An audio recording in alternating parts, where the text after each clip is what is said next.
Burning Stars equals RK equals Part 5 equals RK equals Observation Lounge Quasi-Star Dreadnought Pride of the Corps Namarin System Treason. It was such a queer thing, Obi-Wan decided. In a hindsight, he could see the path that led him here more or less clearly. There was no grand decision to betray his oaths as a general serving the Republic, or more importantly, as a Jedi. Instead, his slide into treachery came through a gentle, slippery slope, one small justified step at a time. He rubbed his face with a tired hand and looked far off into space through a large window made of transparent metal. Attachments are forbidden for a reason. He was the poster boy for this rule of the Jedi Order, a rule which had been in place for thousands of years now. Kenobi knew what he should have chosen as a good Jedi, back on Mandalore. He should have done his best to strike down Vael when the Sith revealed his true face. He should have come clean in front of the Jedi Order, supported his comrades in front of the Senate. Instead, he chose Satine and now, their unborn daughter too. "There's only us?" he muttered absent-mindedly while hundreds tiny stars moved into formation beyond the window. "It's such a quiet thing to fall." Zash's words echoed in his mind and he was sure she was quoting someone or something. And she was right. The approach of a familiar presence in the Force brought an end to Kenobi's brooding. He looked at the far end of the currently empty lounge and as expected, the doors of the turbo lift opened, revealing Ahsoka. The young Togruta walked in, clad in form-fitting green uniform that simply underlined how young and out of place she was in this war. "Obi-Wan." Ahsoka smiled wanly as she joined him near the window. "It's funny, you know, how peaceful this feels." "The calm before the storm?" Kenobi asked. "Yep. This." She shook her head and her smile vanished. 2,000 warships, veteran crews, really the best we have gathered here after training intensively for months and millions of soldiers slated to liberate the Five Brothers. Ahsoka paused and looked at her feet. "I can't help but wonder how many of them will still be alive in a few weeks." Obi-Wan opened his mouth to say something reassuring, when Ahsoka continued to speak. "Especially among my people. Isn't it presumptuous to care about the few thousands who might die if I mess up more than the countless people who are fighting and dying all over the galaxy as we speak? It should be. If they were proper Jedi." "Not at all," Obi-Wan said instead. He had been struggling with this for what felt like eternity, even though in reality it was less than 2 full years, ever since Vael crashed in their lives and helped reshape the galaxy, not necessary for the better. Ahsoka simply hummed in response and looked up, staring quietly through the large observation windows. "I'm afraid, Obi-Wan. I'm terrified that I'm losing my way, that I would get my soldiers killed because I'm not good enough, not experienced enough." Ahsoka admitted. "You aren't the only one." Obi-Wan muttered quietly, even though his primary fear wasn't for all the people who would soon die under his command, it was what a failure, or worse, an outright disaster might mean for Satine and their child.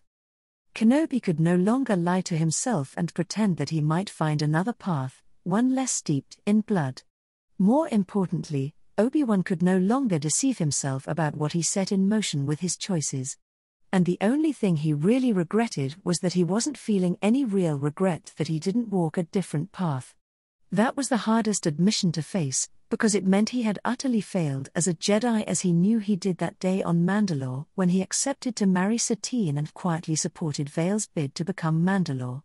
It was then and there he had made his choice, and ever since, he had been struggling to acknowledge it, because it was a hard and painful truth.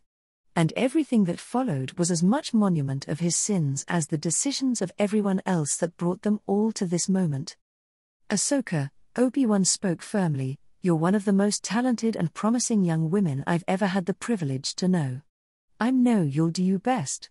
When all is said and done, you're more experienced than most. Trust yourself, trust your training and instincts, and do your best, as I know you will. That's what anyone has any right to ask of you." "Thank you."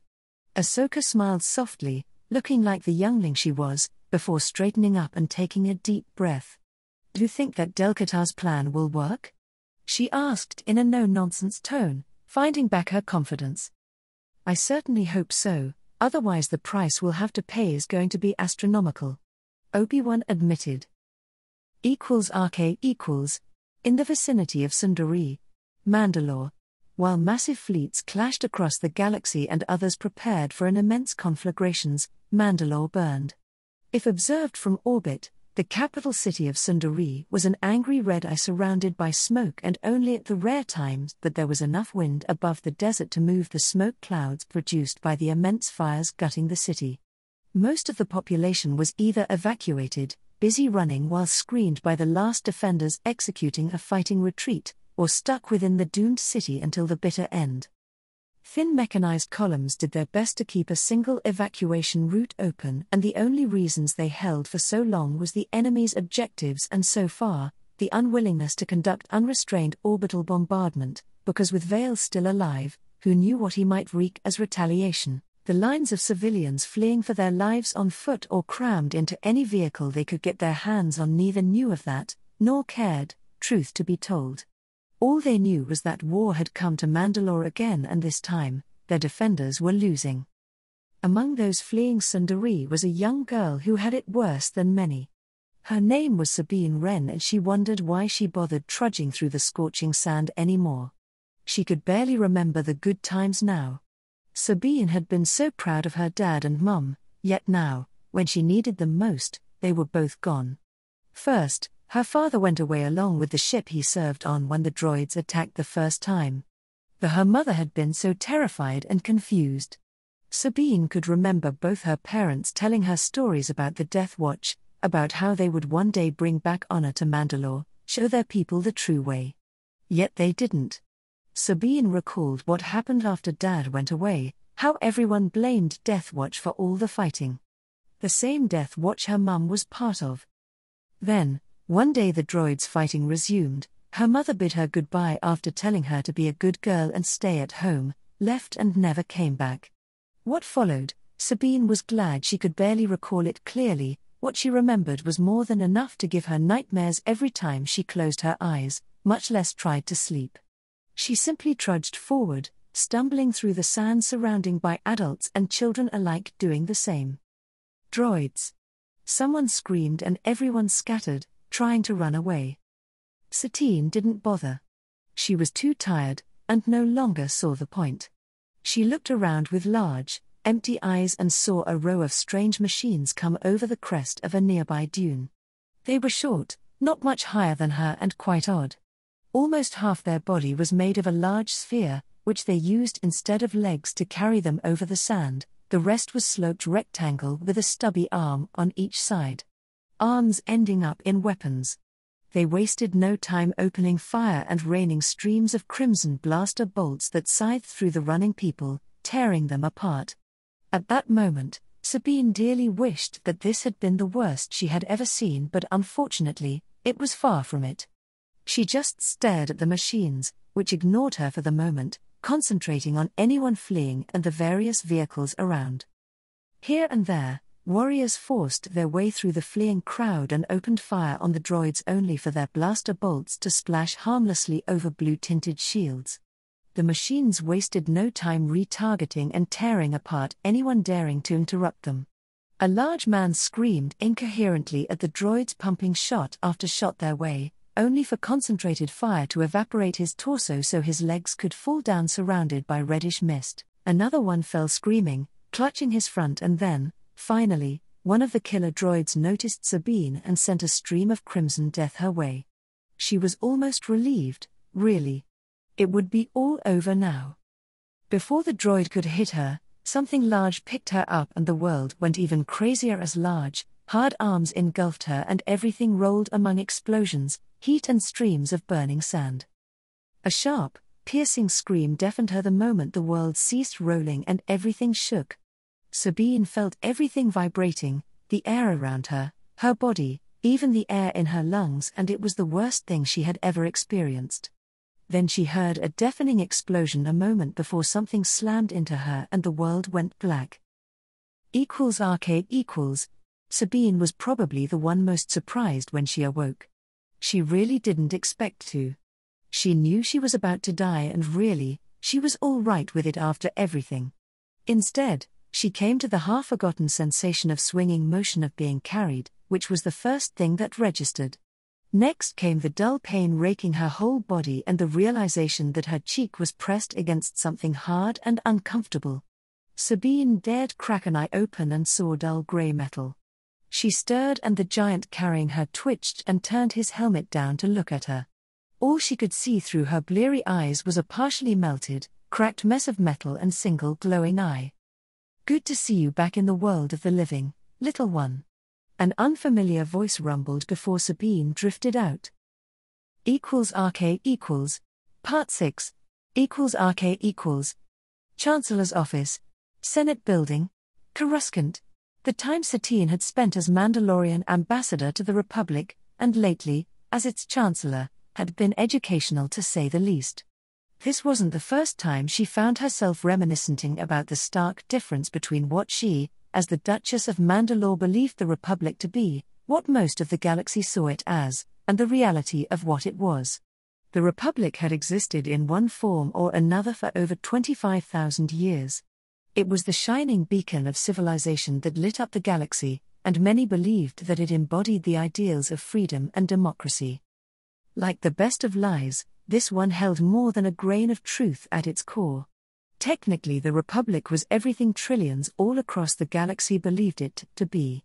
In practice, however, the Galactic Republic Satine had to deal with as an ambassador was a case study on all the ways democracy could be subverted, perverted and watered down until it was one in name only, and that was back in the days when Chancellor Palpatine was still alive and could make the whole rotten structure actually work. The revelations that surfaced after his assassination, combined with the Senate being locked down for over a month while war raged all over the galaxy, those were bitter pills to swallow.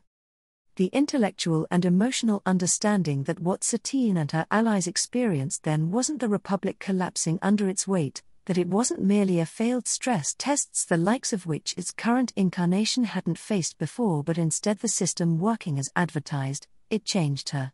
It was still changing and impacting the Chancellor in ways she couldn't have imagined back on Mandalore. At the same time, Satine couldn't help but marvel at the illusion that the Republic's public relations machine could sell to the galaxy as a whole. It was even more stunning that many of its institutions continued to work as advertised on sheer bureaucratic inertia, if nothing else through the recent upheavals. Naturally, it was a given that some of those ministries were more important than others, especially when the war effort was concerned. That in turn made it even more amazing that one of them continued to work, and work well at that, even without anyone in charge, even since the previous minister vanished the moment Palatine's dead man's switch went into effect and began leaking the crimes of all kinds of senators for the galaxy to see. It was the Ministry of Economic Development, which for all intents and purposes was the financial department of the Republic as a whole, overseeing taxation, economic development, obviously, and most important as far as certain parties were concerned, economic regulations, which many of the people who supported Satine in becoming Chancellor wanted loosened and altered in their favor. Dismantling some of the best checks and balances, no matter how imperfect, the Republic had against corruption and the power of corporations and the most powerful of its members, was just another bitter pill she had to swallow. Doing so went against everything she stood for. She knew some of the consequences, could imagine many more, and feared them all. Yet, there was precious little choice if she wanted this war won so she could ensure the safety of her people. Betraying her principles, the oath she took when she became Chancellor, the Republic as a whole, that wasn't enough. Satine had to keep doing it, again and again, so her world and people would have a chance. As if that wasn't enough, Satine now had a first-row seat of the ugly side of core politics.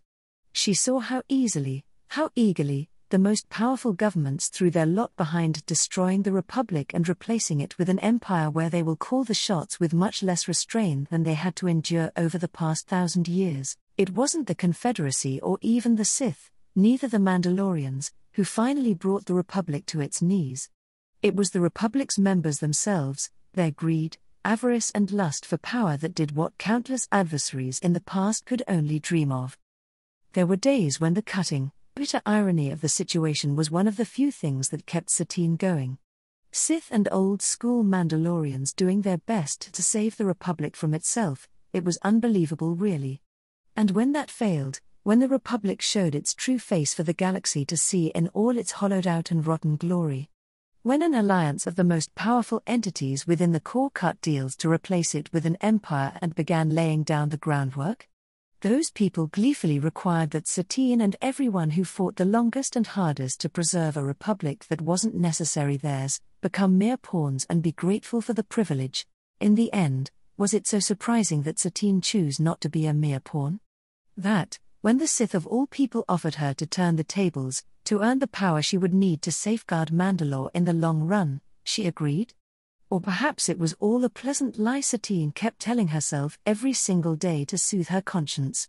Perhaps the Jedi were right in the end, as she sometimes feared late at night, while laying unable to fall asleep in her lonely bed.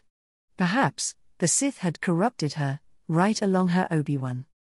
Yet, even if Vale did offer her a devil's bargain, was that any different than what the powers of the core demanded for a chance to win the war? When did we become the bad guys? Satine murmured quietly. Everything the Separatists ever accused the Republic of, the Republic had either already done at the time or was busy doing nowadays. The only thing they got wrong was the source of the ills corrupting the Republic. For this time around it wasn't the Sith, it was the Republic's own member states that did it themselves. Perhaps they had been doing it ever since the Republic took the first steps leading to its current state 1,000 years ago. The Sith and the Mandalorians, the boogeymen of the galaxy. They simply refused to be pawns or to conveniently die. Instead, they had to play this Game of Thrones and win or lose everything. Times like these made Satine feel like going out and cursing aloud the Senate as a whole, the great majority of senators, the people and governments they represented, Palpatine for dying and the Jedi for murdering him, thus placing their vendetta as more important than the Republic. Then she remembered the kind of Republic she was a chancellor of, the snakes who currently pulled her strings, and couldn't help it but wonder if the Jedis were right in the sense that the Republic they had to deal with couldn't be salvaged and the best they could hope for was to remove the greatest threats to the galaxy and themselves they could see. Or perhaps they saw the truth of it, the Republic was dead and if was to be reborn ever again, the Sith had to go. It was too bad, really. Under different circumstances, Satine might have agreed with such an ideal. However, she simply no longer believed that left to its own devices the Republic, no matter in what form it might be reborn, would consider the well-being of the Mandalorian people as one of its priorities. A new order with her and Obi-Wan in charge, however? That was something worth fighting for. It had to be. Otherwise, everything Satine had done, everything she sacrificed and the way she betrayed her ideals, it would be all for nothing, and that was a thought she simply couldn't bear. Burning stars. RK equals. Part 7. RK equals. Chancellor's Office. Senate Building. Coruscant. Satine took a sip of her war tea and shook herself from the morose thoughts running through her mind. She had to concentrate and continue to do her job, which right now entailed meeting the interim financial minister, an accountant working for a department within the Economic Development Ministry, until the powers that be could decide who they could agree on as a replacement, not to mention the directives said replacement would have to follow. A familiar, very tall, old moon slowly made his way within the Chancellor's office, and Satine rose with a smile to greet Director Vi Sheffy, the interim financial minister. They exchanged pleasant greetings before sitting down for the briefing. "We've got the preliminary data compiled and I have my department going over it," the minister began. "As you know, Chancellor, this war has disastrous effect on the economy of the Republic and our capability to keep our revenue stream going. Yet, at the same time, the impact of the disruptions among the regular economy upon the military-related industries is subdued, generally second order. A part of the reason is the relative disconnect between the needs of the regular economy and industries taking part of it and the military-industrial complexes supporting the war effort. In the later case, the primary issues affecting them is the physical loss of industrial nodes, disruption and outright loss of supply chains due to enemy action. I'm aware of the military situation and its direct effect on the industry. Satine confirmed that they were on the same page. She appreciated that Sheffy was one of the rare people handling the Republic's economy, who could explain things in plain basic instead of using heavy economic terms you usually needed a protocol droid to translate. I'll hit the high points, some of which we've already covered, and how they are affected by newly compiled data. The minister continued. First, the overall economy has shrunk about 55% on Republic-wide scale, with second-order effects hitting our revenue streams even worse. For this ending fiscal year, we're set up to gain less than 40% in taxation compared to the previous year, before the war turned for the worse. Barring another major military disaster, even when taking into account potentially regaining a lot of territory in the core, we don't foresee a major increase in revenue streams for at least another year from said territory. On the contrary, we in the Economic Development Ministry foresee the need to offer a large number of loans and subsidies to get multiple friendly local governments back on their feet and assist with rebuilding of critical infrastructure and defenses. This is not unexpected. We covered the possibility as likely during our last meeting. You did impress upon me that our ability to pay for the war won't suffer as bad as these numbers indicate, at least not in the short term. Satine prompted. That's true. The post-mortem revelations from your predecessor, combined with our investigations and freezing assets of various secessionist regimes, means that in the short term we might be fined as far as liquid assets are concerned. Right now, we have enough credits to continue to wage the war for 12 months. Coming taxes from the ending fiscal year will push this up to 18 months if we use the planned budget for next year. The reason the numbers look so good is because we've lost a substantial number of industrial nodes and we won't be paying them for any more war-related production anytime soon, Satine concluded. Correct. With the loss of industrial capacity and the fall of numerous systems, especially in the core, a lot of resources we would have fueled their way remain available, which is a silver lining, as people say. At the same time, rebuilding said lost industrial capacity, either in recaptured systems or deeper in the core, is going to be expensive and once authorized will take a hefty chunk of the budget. Sheffy pointed out. This brings me to the other issue. While we're fine for now, liquid asset-wise, and can remain so if you authorize the liquidation and use of frozen secessionists and criminals' assets, we do face raw resource shortages as well as gaps in various vital industries, exacerbated by the needs of the military. The civilian population has been impacted to some extent and the trend will continue to grow. While we can get all the resources we really need in the medium to long term by tapping physically closer extraction sites, many of which were mothballed in the past because they were no longer economically viable, this will mean skyrocketing prices among almost everything barring essentials. You know very well that for a lot of resources it was faster and cheaper to extract, refine and transport them from the outer rim instead of systems in the core which don't have convenient hyperlane connections. I'm well aware. Thankfully we will have the raw resources we needed to prosecute the war. It's just that until said mining sites are fully operational again and the logistics train is in place properly, we'll be facing about 3 to 4 months of resource shortages which will slow down production. The price of said resources will be higher, obviously, which brings us to another issue. Fuel, we're expending it faster than the infrastructure in the core could supply it, which means that until said infrastructure can be expanded or we manage to retake critical industrial nodes intact, the military will have issues conducting sustained offensive operations. It's a good thing that we caught the trend during the intensive training General Kenobi has been conducting. That combined with analysis of what General Vale did in the mid-rim was a wake-up call. A lot of the infrastructure needed for fueling capital ships and large freighters was set up in the mid and outer rim to facilitate the transport of raw resources and goods in both directions. We no longer have access to said infrastructure and a lot of it was destroyed by our own forces to prevent it from falling into enemy hands. That at least in part explains why they had to pause after Corellia. The separatists are facing logistics issues with sustained offensive as well, Satine said. After the currently ongoing operations, we'll need to slow down, rebuild both our fleets and logistics before we can even think about launching any sustained offensives. Especially if our military manages to secure a hyperlane leading to the Mid-Rim Alliance, in which case we'll have to support them as well. After General Vale's campaign, they're going to be in sore need of both military and economic aid provided that the separatists haven't dealt with them. The Moon continued. I've got teams making plans to offer economic aid and figure out what resources we can spare to send their way if doing so becomes viable. Such an eventually will bite into our liquid assets as well. However, if the Mid-Rim Alliance still stands, reconnecting with it for good would significantly increase our revenue streams in the mid to long term, not to mention, we'll regain access to a lot of cheap resources, which will be a sorely needed boost for the economy.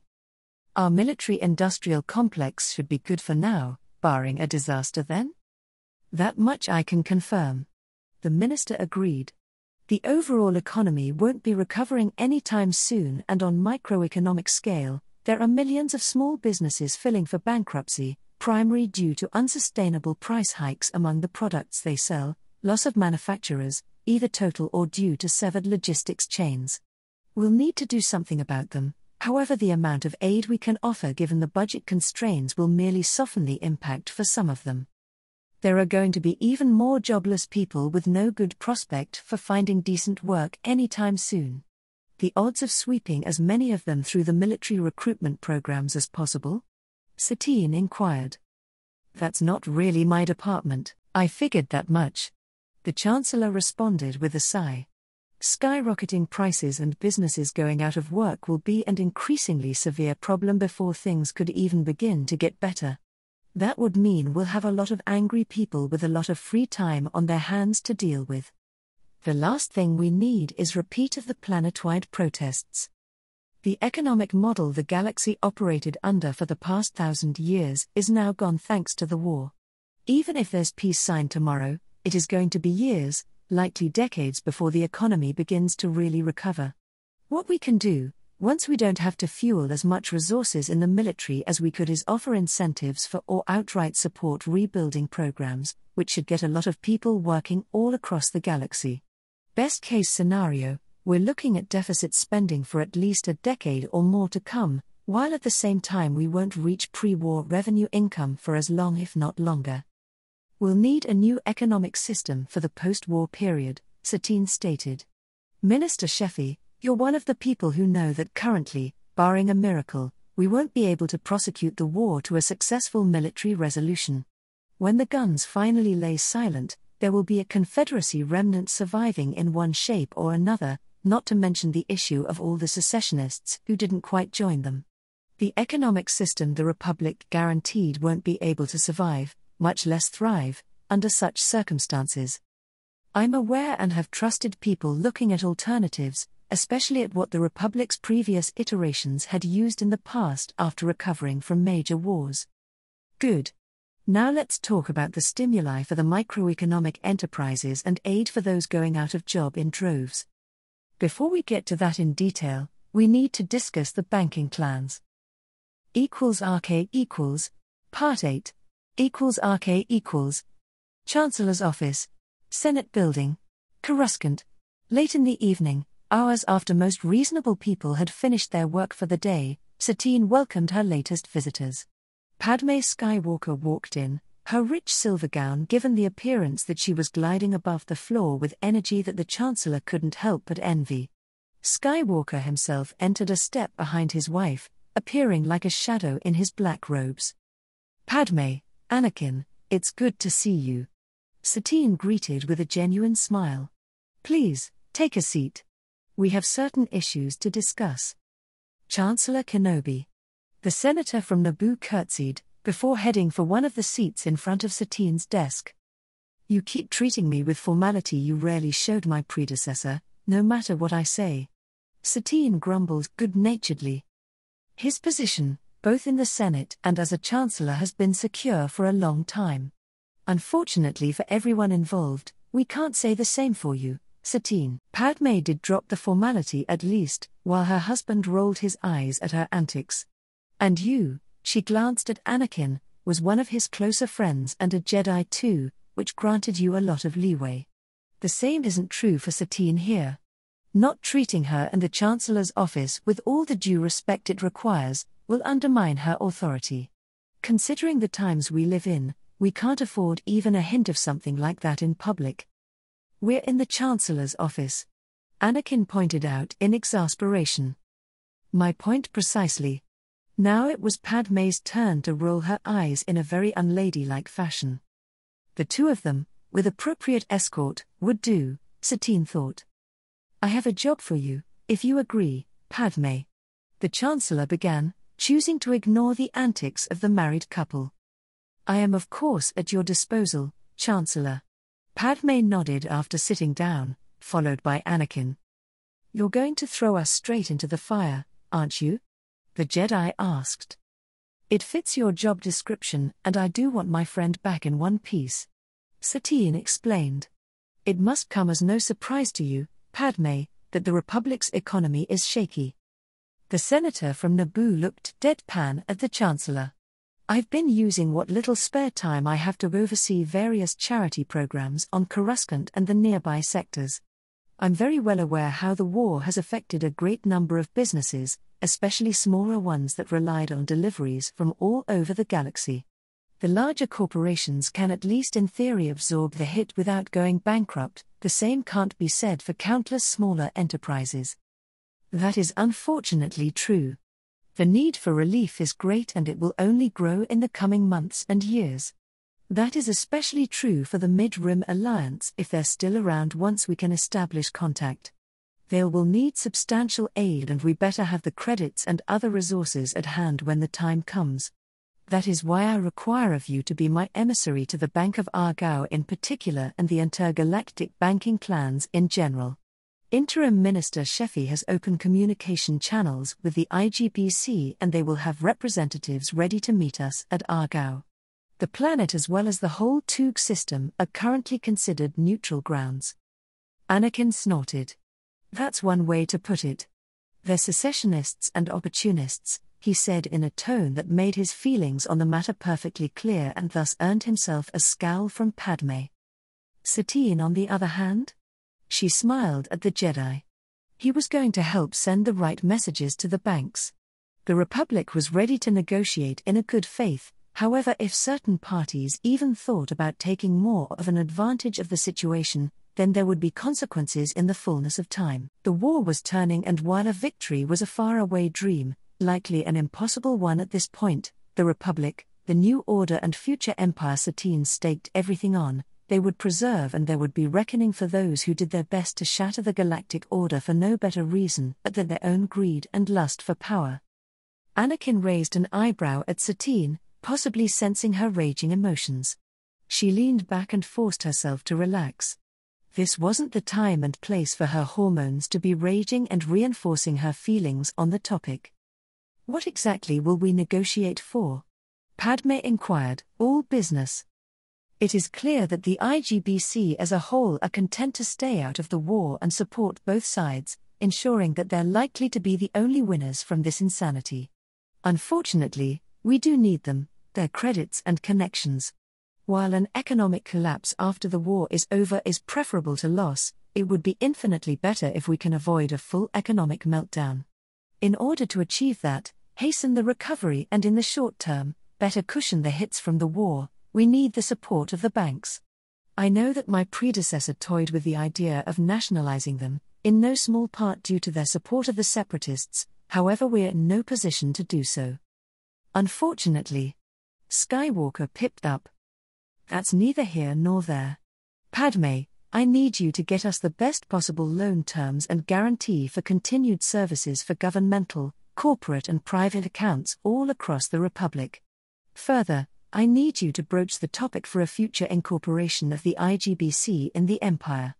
At that Satine couldn't help it and paused, feeling as if she was tasting something sour. As the core of the future Imperial Bank, guarantor and creditor for the Empire's restructured currency. We're going to reward treason then. Skywalker's scowl deepened. Treason never prospers, Anakin, because when it does, no one dares call it treason. If we have an acceptable choice, we can't make an enemy of the banks. The Chancellor grew deadly serious.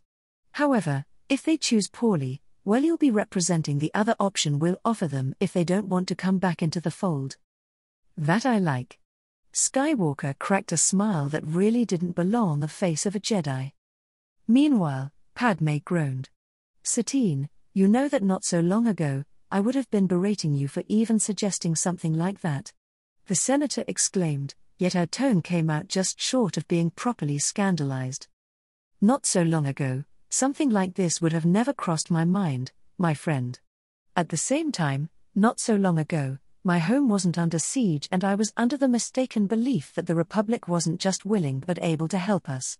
Now we both know better. Arcade CIC. Cis Providence Class Dreadnought Warsworn. Corellian System. The main holotank lit up the whole compartment, displaying a detailed map of the galaxy. On it, multiple angry red symbols crawled through and devoured chunks of friendly blue territory while small green formations hit the Republic's supply lines. The strategic situation is clear: we can't move enough heavy forces to stop Vale.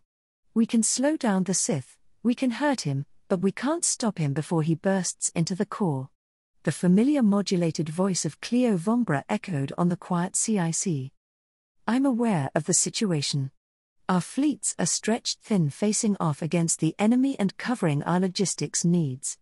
The one force best suited to deal with the Sith is out of position, and I still believe it would be best that we try to take him out when he goes for Mandalore, which he'll have to soon.